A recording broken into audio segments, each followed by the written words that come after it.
kasi ngayon pagkala mga traffic. Diyos maray na aga sa Indugabos, mga tugang. Pagirumdom po sa mga devoto ni San Judas Tadeo sa paglaog sa simbahan asin sa pag-atindir kang banal na misa. Paki-off o ilagtabi sa silent mode ang sa indong mga cellphone. Likayan ta po ang paggamit, ang pagpicture o pagtext, urog na sa laogan Santa Misa. Mantinuron ta po ang solemnidad asin kabanalan kan simbahan, asin urog na ang selebrasyon ng Santa Misa. Diyos mabalus po. Maluhod na po kita para sa pagpamiibi, para sa katuninongan sa kinaaban. Sa ngaran kan Ama, asin kan Aki, asin kan Espiritu Santo. Amen.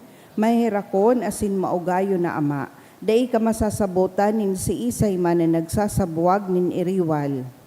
Dai pwedeng mag-ako sa imo an si isay man na nanamomuot sa biyolensya.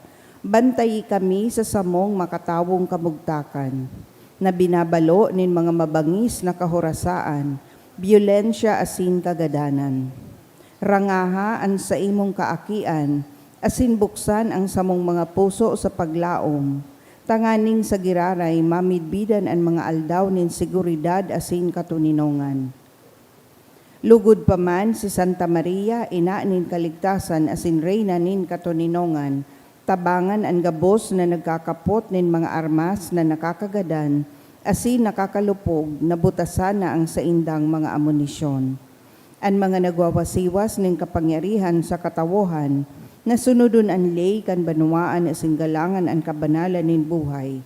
Surugon asin paglingkudan ang kagabsan kan mga pinapaniwalaan nin mga armas. Maging responsable asin galangan ang diretso kan gabos na tawo. Namakua ang ranga asin kusog kan mga naghihingowa para sa katuninongan sa tabang kan sa iyang pangataman asin pagantabay. Siring mana ang lambang saro sa to, magpuunanggad asin dayupot na maglakaw sa dala nin tunay na hustisya, pagkaherak asin katuninongan. Kagurangnan matapos na lugod ang pagbulos nin dugo kan sa imong banwaan.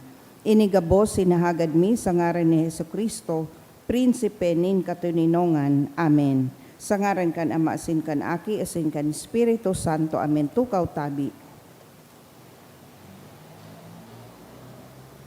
Ngunyan ikakagduwang polo may saro na Domingo kan ordinaryong panahon. Idulot niya to ang Santa Misang ini sa mga minasunod na intensyon.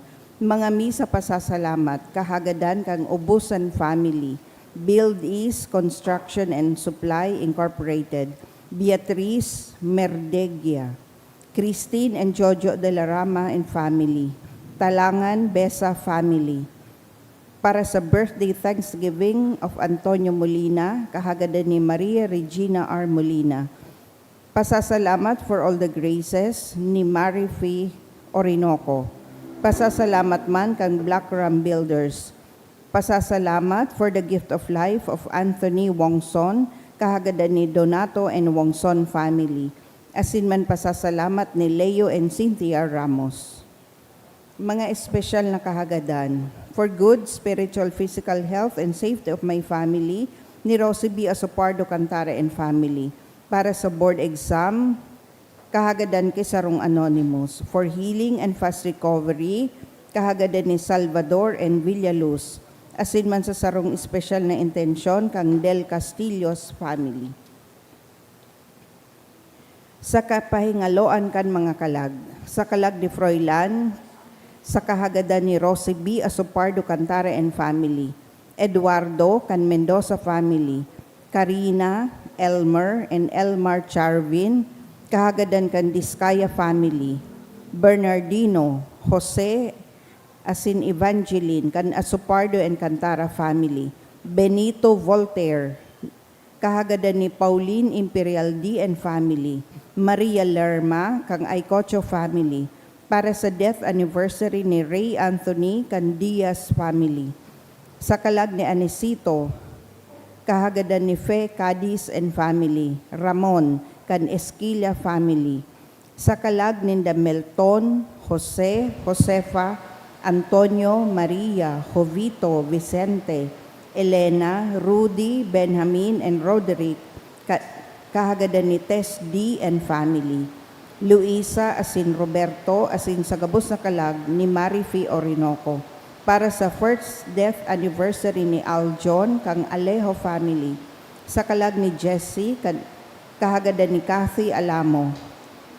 Sa kalag ni Quirino, asin Margarita, kang Trillas family. Aniceto, asin sa gabos na kalag, kang Cadiz family. Lilia, asin Danilo, ni Leo and Cynthia Ramos. All Souls, ni Emma Romero and family. Victor, ni Jovic Mirabueno and family. Erlinda, ni Elmer Villarasa and family. Rodolfo, asin Diana, Candel Castillo's family. Sa kalag ni Rafael and Leonor, kang Mendinas family. Para sa 40 days ni Josefina, kan Abion family. Asin man sa kalag ni Emmanuel, sa kahagadan ni Lorna, Ryan, and family. Matindog na po ang gabos sa pagpuon.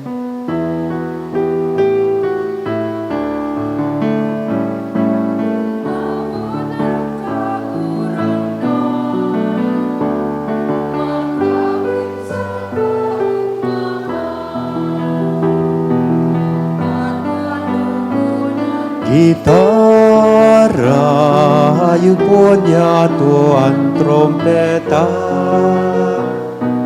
asin magtugtog sa harpa.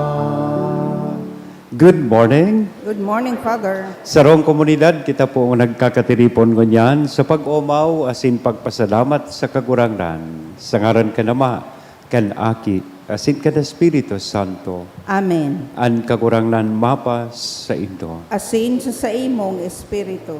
Ika-21, Domingo sa ordinaryong panahon. Hapot kan sa tuyang kagurangnan sa iyang mga disipulo, sisay ako sa paghona kan mga tao. And that question shifted from a professional question into a personal one. Sisay ako sa paghuna mo. And sa tuyang personal knowledge and faith about Christ, iyon yan, madeterminar kung anong klaseng buhay. Igwa kita sa presente, asin ano kita magkakaigwa pag-abot kan panahon. Kunyan mga tugang, binbidon ta, and sa tuyang mga pagkukulang, ihagad tanin tawad sa mahal na Diyos. Taganing magkanigo kitang magselebrar kaining mga banal na misteryo. Udok sa buot, sarabay kitang magsabi, nagkukumpisal ako sa Diyos na makakamhan, asin sa indo mga tugang, na nagkasala ako nin makuri sa isip, sa tataramon, sa gibo, asin sa kapabayaan. Sala ko, makuring sala ko. Kaya nangangadji ako kay Santa Maria, danay na Virhen, sa gabos na Angeles, asin Santos, asin sa indo mga tugang, na ako'y pamibi sa kagurangnan ta Diyos. Maherak malugod sa to ang Diyos na makakamhan, pagkapatawadaan sa tong mga kasalan. Asinarhon kita sa buhay na daing kasagkoran. Amen.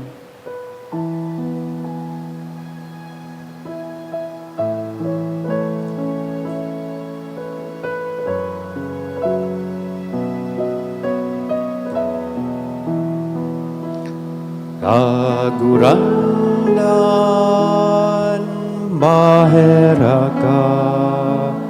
Kagurangnan, mahera ka. Kristo, mahera ka. Kristo, mahera ka. Kagurangnan, mahera ka. Kagurangnan, mahera ka. Mag-umaw kita sa Diyos, awiton taan, kamurawayan sa Diyos.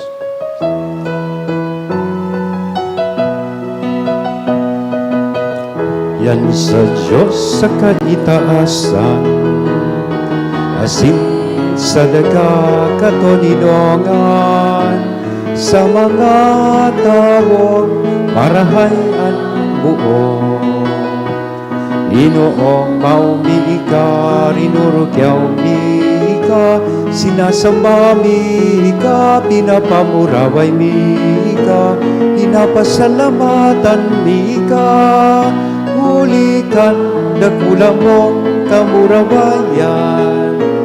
Kagurang na Diyos sa langit kon, Diyos amang makakamhan. Kagurang na King Buktong Yesu Kristo, kagurang na Diyos, Kordero kan Diyos, aki ka naman. Ika na nagpapara kan mga kasalan kan tinaban, maheraki kami. Ika na nagpapara kan mga kasalan kan tinaban, ako aan sa mong pakimaheran. Ika na nagtutukaw sa to kan nama, kaheraki kami.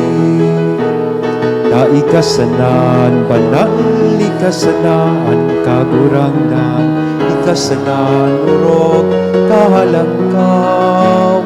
Yesu Kristo, kaiba, kan Espiritu Santo, sa kamurawayan kan Diyos Ama. Amen. Mamipi kita. O Diyos, naginibo mo ang kaisipan kan mga paratubod na magin saro sa buot. Tawan sa imong banwaan, nakamutan ang binubuot mo. Namamutan, namauton ang pinapanuga mo. Tanganing sa tahaw kan mga kinaabanon na katibaadan, ang samong mga puso mapamugtak dyan. Kung sa inyaon, ang mga tunay na kaugmahan. Uli kay Yesu Kristong kagurang na niya mo sa imong aki, na kay bamong nabubuhay as inagahade kasaro kan Espiritu Santo, Diyos sa gabos, nakapanahonan kan mga panahon. Amen. Sa enot na babasahon, madadangog niya to na ang kagurang na nagsugo kisarong dayupot na magiya sa katawohan. Sa paagi kaini, mahihiling niya to na ang tunay na pagiging leader, iyo ang paglingkod sa katawohan. Pagbasa sa libro ni Propeta Isaías. Tinaramanin kagurangnan si Sebna. Hahaleon kanin kagurangnan sa imong katungdan, asin ibababa kanya sa halangkaw mong kamugtakan. Sa aldaw na iyan, aapurun ko ang sakong surugoon na si Eliakim, na aking lalaki ni Hilkias. Isusulot ko sa iya ang sa imong gubing, asin ihahagkos ko sa iya ang sa imong hagkos. Dangan itatao ko sa iya ang gabos na autoridad na yaon sa imo. Siya magiging sarunggaro ama para sa mga nag-ierok sa Jerusalem, asin sa Huda. Itatao ko sa iya ang bilog na autoridad sunod sa hadi, ang kapag-arakian ni David. Mapapas sa iya ang liyabi kan palasyo ni David. An anuman na buksan niya, mayo nin makakasira. Asin an anuman na sirahan niya, mayo nin makakabukas. Papakarahayon ko ang kamugtakan niya siring sa sarong pako sa tamang lugar. Asin siya ang gigikanan kan dangog para sa iyang bilog na pamilya. Tataramon kan kagurangnan. Salamat sa Diyos. Kagurangnan ang pagkamuot mo sa agkod paman, hari pagpabayae ang gibo kan sa imong mga kamot. Kagurangnan ang pagkamuot mo sa gud paman, hari pagpabayai ang gibo kan sa imong mga kamot. Magpapasalamat ako sa imo kagurangnan, ninulok sa puso. Ta dinangog mo ang sinabi kan sa kong nguso. Sa atubang kan mga Diyos, mag-uumaw ako sa imo, magsasamba ako sa mahal mong templo. Kagurangnan ang pagkamuot mo sa gud paman, hari pagpabayai ang gibo kan sa imong mga kamot. Magpapasalamat ako sa imong ngaran, huli kan karahayan mo asin katotoohan. Kan aldaw na akong mag-apod, Sinimbag mo ako, pinapadakula mo sa sakong kalag, an kusog. Kagurangnan, an pagkamuot mo sa paman, hari pagpabayay an gibo kan sa imong mga kamot. Tahalangkaw ang kagurangnan, asin mapakong baba hinihiling. Alagad ang mapaabaw-abaw, sa harayo namimidbidan. Kagurangnan ang karahayan mo sa paman, ang mga gibo kan sa imong mga kamot, da imo pagpabayaan. Kagurangnan, an pagkamuot mo sa paman, hari pagpabayay an gibo kan sa imong mga kamot. Sa ikaduwang babasahon, ipinapahiling sa sato ni San Pablo an makangalas na kapangyarihan kan kagurangnan. Pinapagirumdom kita kan babasahon na ang gabos na linalang sa kinaaban, hali sa kagurangnan asin mabalik sa saiya. Pagbasa sa surat ni San Pablo sa mga taga-Roma.